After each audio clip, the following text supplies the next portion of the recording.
ಹೋಳಿ ಹುಣ್ಣಿಮೆ ಯಾವ ದಿನ ಬಂದಿದೆ? ಈ ಚಂದ್ರಗ್ರಹಣ ಯಾವ ಸಮಯಕ್ಕೆ ಗೋಚರ ಆಗುತ್ತಿದೆ?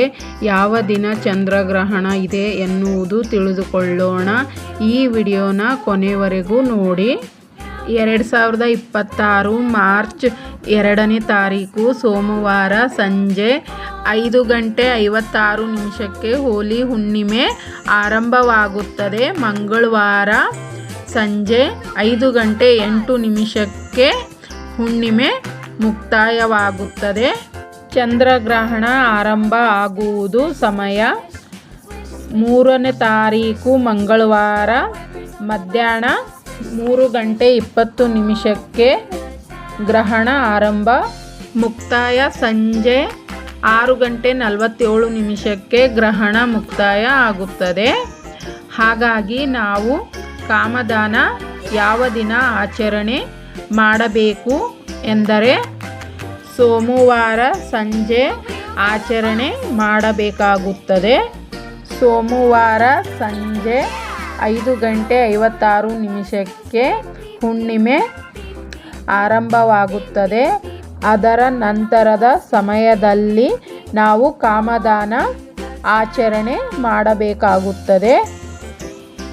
ಮಂಗಳವಾರ 3ನೇ ತಾರೀಕು ನಾವು ಹೋಳಿ ಹುಣ್ಣಿಮೆಯನ್ನು ಆಚರಣೆ ಮಾಡಬೇಕು. ಅವತ್ತಿನ ದಿನವೇ ನಾವು ಗ್ರಹಣವನ್ನು ಆಚರಣೆ ಮಾಡಬೇಕು. ಮಂಗಳವಾರ ಗ್ರಹಣ ಇರುವ ಸಲುವಾಗಿ ನಮಗೆ ಕಾಮದಾನ ಆಚರಣೆ ಮಾಡೋದಕ್ಕೆ ಬರುವುದಿಲ್ಲ. ಅದಕ್ಕಾಗಿಯೇ ನಾವು ಕಾಮದಾನ ಸೋಮವಾರ ದಿನ ಆಚರಿಸಬೇಕು. ಗ್ರಹಣದ ಸಮಯದಲ್ಲಿ ಮಾಡಬೇಕಾದ ಕೆಲಸಗಳು: ಮಂತ್ರ ಜಪ. ಯಾವ ಮಂತ್ರವನ್ನು ಜಪಿಸಬೇಕೆಂದರೆ ಓಂ ಸೋಂ ಸೋಮಾಯ ನಮಃ ಈ ಮಂತ್ರವನ್ನು ಪಠಿಸಬೇಕು. ಗ್ರಹಣ ಮುಗಿದ ನಂತರ ಶುದ್ಧ ನೀರಿನಿಂದ ಸ್ನಾನ ಮಾಡುವುದು ಒಳ್ಳೆಯದು. ಚಂದ್ರಗ್ರಹಣ ಎಂದರೆ ಅದು ಭಯ ಅಲ್ಲ, ಇದು ಎಚ್ಚರಿಕೆ. ಇದು ಒಂದು ಅವಕಾಶ, ಇದು ಒಂದು ಪರಿವರ್ತನೆ.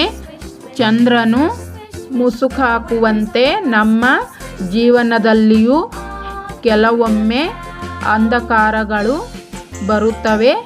ಆದರೆ ನೆನಪಿರಲಿ, ಗ್ರಹಣ ಶಾಶ್ವತವಲ್ಲ. ಚಂದ್ರನು ಪೂರ್ಣ ಪ್ರಕಾಶದಿಂದ ಹೊಳೆಯುತ್ತಾನೆ. ಹೋಳಿ ಹುಣ್ಣಿಮೆ ಯಾವ ದಿನ ಬಂದಿದೆ ಅನ್ನುವುದು, ಚಂದ್ರಗ್ರಹಣ ಯಾವಾಗ ಬರುತ್ತದೆ ಎಲ್ಲವನ್ನು ಈ ವಿಡಿಯೋದಲ್ಲಿ ತಿಳಿಸಿಕೊಟ್ಟಿದ್ದೇನೆ. ಕೊನೆವರೆಗೂ ವಿಡಿಯೋ ನೋಡಿದ್ದಕ್ಕೆ ಧನ್ಯವಾದಗಳು. Thank you.